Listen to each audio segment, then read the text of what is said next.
Moi, je suis Shoshana, la femme de Ronnie. Et moi, je suis Salomé, donc la petite sœur de Ronnie. Je suis Jérémy, je suis le grand frère de Ronnie. Ronnie, il est tombé le 9 octobre 2024, 2 jours avant Kippour. Il y a une phrase que je me rappelle de son binôme qui a dit « C'est Ronnie qui m'a sauvé la vie ». Ronnie, depuis qu'il est petit, ça a toujours été un enfant très souriant. C'était quelqu'un qui était très attachant et les gens aimaient être avec lui. Et en grandissant, il faisait toujours très attention à moi. Et aussi, bien sûr, comme un grand frère, il m'embêtait très souvent. Sinon, voilà, en tant que mari, en tant que papa, Ronnie, c'était quelqu'un de très attentionné. Il faisait tout pour sa famille, pour ses amis. Ronnie, c'était un grand enfant, toujours en train de jouer avec les enfants. C'était mon quatrième. C'était un très bon vivant.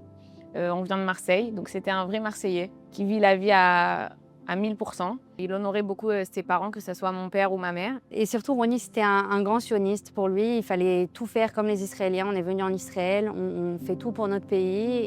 Et sans compter. Et son commandant, il nous a dit que Ronnie n'avait jamais manqué un seul jour de Milouin. Parce que pour lui, servir son pays, c'était quelque chose d'incroyable.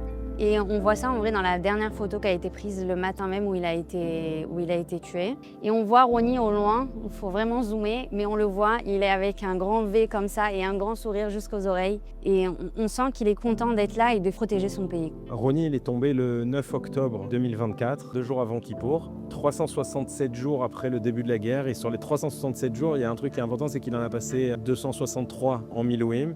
Et que même quand il était à la maison, sa tête, elle restait là-bas. Dans ce champ-là, ce matin, quand ils se sont fait tirer dessus, ils étaient 4. Sur les 4, tout de suite, il y a Ronnie qui est mort et il y en a 3 qui ont été blessés. Il y en a un ensuite qui est mort, Ishai Greenbaum, son commandant, qui est mort de ses blessures 9 jours après. Il y a quelque chose qui est étonnant, c'est que quand ils ont eu l'ordre de rentrer dans le Liban, Ronnie, c'est un des plus vieux là-bas. Il a 36 ans, il est marié, il a 3 enfants. Tout le monde se serait posé la question en disant j'ai une famille, des enfants, est-ce que ça vaut la peine que je rentre? Mais il se pose la question de manière extraordinaire. Ronnie, il est allé voir son binôme qui a 23 ans, 24 ans. Et j'ai une question à te poser. J'aimerais savoir si je suis un atout ou si je suis un boulet. Il dit parce que vous êtes tous jeunes, physiquement vous êtes au top, on va marcher beaucoup, moi j'ai mal aux genoux, j'ai mal au dos, j'ai du ventre. C'est-à-dire il ne s'inquiète pas pour lui, il veut savoir s'il va mettre en danger ses copains. Et ce Chaim, il y a répondu, écoute, évidemment, tu es au niveau physique, tu es moins en forme que nous. C'était un effort pour lui et il se surpassait à chaque fois. Il y a une photo extraordinaire où il arrive en haut d'une montagne avec un bâton, on dirait qu'il a ouvert la mer Rouge. Donc il lui dit, mais tu es un vrai atout pour nous parce que en fait, c'était lui la cohésion de son groupe là-bas aussi. Il dit parce que c'est toi qui fais attention à nous, c'est toi qui nous fait rire, c'est toi qui remonte le moral de tout le monde. Remonte le moral de tout le monde. Et là, on va rentrer, on part en guerre. Et tu es un peu comme notre papa à tous et on a besoin de toi. Et quand Ronnie il a entendu ça, il a dit « je peux pas les laisser », donc il est parti avec eux. Il y a une phrase que je me rappelle de son binôme qui a dit « c'est Ronnie qui m'a sauvé la vie ». Il était devant moi, c'est lui qui a pris, et grâce à lui, grâce à son corps, j'ai été sauvé. Et donc en fait, il est mort comme il a vécu, quoi, pour les autres, et en sauvant quelqu'un. Yom HaZikaron et Yom HaAtzmaut qui arrivent et on a Yom HaZikaron sur tous les soldats qui ont donné leur vie pour le pays et juste après Yom HaAtzmaut. Yom HaAtzmaut, c'était une fête très importante pour Ronnie. Depuis qu'il est parti, ça a encore plus pris un sens et il doit être, de là-haut je pense, il doit être très fier de lui et il va fêter Yom HaAtzmaut comme il faut. Il marque une phrase extraordinaire, il a marqué « choisis de monter en Israël et on laissera personne lui faire du mal ».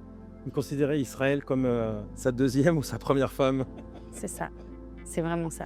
Mais je pense que dans sa tête, c'était exactement la même chose. C'est-à-dire protéger Israël, c'était protéger sa femme et ses enfants, et sa famille et son peuple. D'ailleurs, oui. Il disait, je suis parti pour pas que mes enfants aient à partir plus tard. Je le fais pour mes enfants. Et je pense que c'est aussi un message d'espoir en fait pour tous les soldats, mais pour tous les jeunes et pour tous les plus vieux dans la vie aujourd'hui qu'on a en Israël. Cette résilience et cette force en fait de voir le bon et de faire avec le sourire et de se dire que, comme on a dit avant, voilà, c'était sa mission et il le faisait pas seulement pour lui et pour sa famille individuelle, pas du tout, il faisait ça pour beaucoup plus grand, pour tout le Ham Israël. Quand on vit ici, on comprend ce que c'est le peuple d'Israël, quoi. Finalement, on est chacun liés et Ronnie, c'était très important pour lui. C'était ça en fait qui le caractérisait, le sourire, le grand cœur et le sens des responsabilités, son amour pour Israël.